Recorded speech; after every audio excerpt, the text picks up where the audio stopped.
Tell me it ain't so.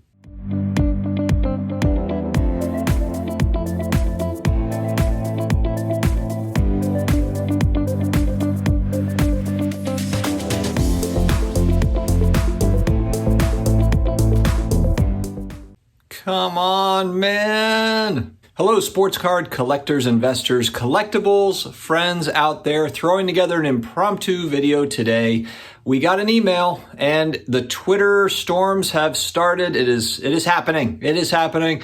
So felt like, hey, we'll throw together a quick video just to talk about it, kind of initial reaction from it. And we'll go from there. If you are new here, the subscribe button, the like button, the notification bell are our friends, and that helps this channel to grow. Would very much appreciate any help you can give. I'm struggling today, guys. I'm struggling a little bit. If you like what you hear, if you like the background, if you like what's going on, we're coming with 5, 6, 7 videos a week all about sports cards and collectible stuff. It's a good time. So stick around. Pull up a chair, grab a beverage. All right, we received a recent email from eBay. I will post it. I'll try to get kind of a picture up of it.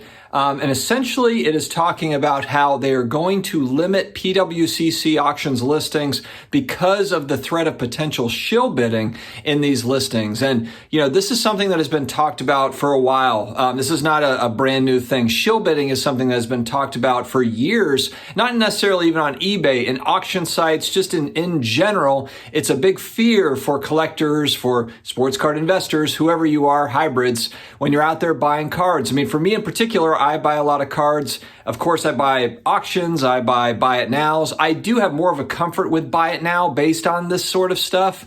And it's just too bad. The one thing that I'm looking at with this particular news article that I just don't have clarity on, and maybe, look, it kind of depends on how you read it, but are they saying essentially that it's somebody that is at pwcc that has done it, or is it just pwcc auctions that have been shilled by others? In other words, is it insiders at pwcc, or is it just people that are taking advantage of, you know, a lot of eyeballs are on pwcc auctions, you know, in some of these larger auction houses? I mean, as far as I know, I think that pwcc is the largest seller on eBay. I mean, they're massive. This is the sort of stuff in the hobby that we've got to figure out how to stop. And a lot of the onus is on the user, but also it's on the platforms if they can help, if there's any way they can help. And I have a suggestion. I have an idea for an eBay for any of these platforms, you know, that are selling a lot of cards. And the one idea I had for eBay was, you know, having some sort of marker or an alert that is on an auction where there is a zero feedback bidder on it. So whether it's pwcc or Probstein or any, because look, let's not pretend here that this is just limited to the large auction houses. This is an issue overall in sports cards with people concerned about shill bidding. And so if we had some sort of a marker on the auction that said that basically maybe it's in red, or maybe there's a red check, I don't know, something that gets your attention, that is that this is an auction that has a zero feedback bidder, or an account that's, you know, less than 30 days old, or maybe it's unverified, whatever the story is, however you figure out how to do it, or it's less than 90 days old, I don't know, something, or if eBay just feels like there's some sort of, irregularities in that bidding history, some sort of marker on that auction so that people are aware of it, and really kind of like build out that feature, and then educate the audience, educate, buyers on eBay or any platform for that matter, of like, here's something to look for. We've got a bidder with zero feedback or unverified or whatever. And I think that would be really helpful. I think that would go a long way with some of this, because frankly, I think it can be tricky. And let's not kid ourselves to think that I think that, these folks will probably get smarter. They figure out like, okay, zero feedback is a dead giveaway. I'm going to go buy 5 things on this account and then do that. So I think that we've got to have, some sort of added safeguard in there, to be able to help buyers, because look, like I buy a lot of sports cards, and I buy a lot of collectibles in general. And it's just, it's a sinking feeling when you feel like, there could be bad bids out there that are driving up prices where maybe you could have got that card a lot cheaper.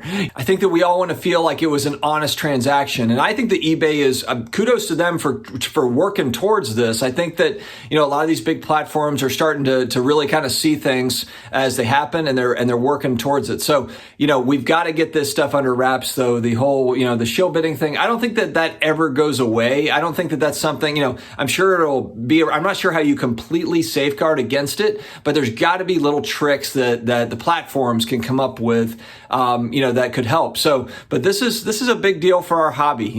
This is, I don't want to over dramatize it, but in reality, if this is all true, and again, we just have kind of one press release from eBay. We don't have anything else to go off of. So this is just kind of initial reaction. My hope is that this was a misunderstanding, that there's something else going on that maybe somebody missed. But the bad actors in the hobby, whether it's, people that are, making forgeries, or people that are doing the fake patches, or whatever it is, like, again, and I know people will say, like, wherever you have money coming into a market, an industry, you're going to have people like this come. And that's absolutely right. That's absolutely right. But if there are certain ways that the platforms, especially these monster platforms like an eBay, and they mentioned in their article, they've been really kind of the top sports card seller for 20 plus years. That's a long time to be number one, the platform for online card sales. And it sounds like they're really kind of going in the right direction. I know some people are going to say, like, this is way overdue. This is stuff that should have already been done. And that's perfectly fine to feel that way and to have that, to have that frustration. I completely get it. But I'm glad to see that something has happened here. And maybe that's a snowball into helping cure some of these other things, because it's serious when, for sports card collectors, and I think that too for people that want to see the hobby advance technologically, whether it be, as a true alternative investment, or just their collections increase in value, or just not forget about the investment part, more of like, hey, I just want more eyes on collecting because I think that it's cool. Eliminating these types of things is really, really important, or at least reducing them. Completely eliminating them might be very difficult to do, but reducing them down to where, there's safeguards in place, to help stop it, I think would really go a long way. So let's see what happens here. I know there's going to be probably more news to come on this, but this is just kind of like initial reaction. I saw no less than 20 posts on Twitter about this and reactions, saw stuff on IG about it. And so felt like I wanted to definitely kind of talk about it, get your feelings on it. And look, there's going to be a million people that are going to say, we already knew this was happening. This has been happening. But more of a breakdown, if eBay has seen it more of a rampant issue, have they figured out, are there certain buyers that are doing this as a group of buyers? Like, trying to get to the bottom of it, I think is going to be really helpful for the hobby moving forward. And that's what I think we all hope for. Again, whether you're a collector, investor, hybrid, whatever, speculator, doesn't really matter.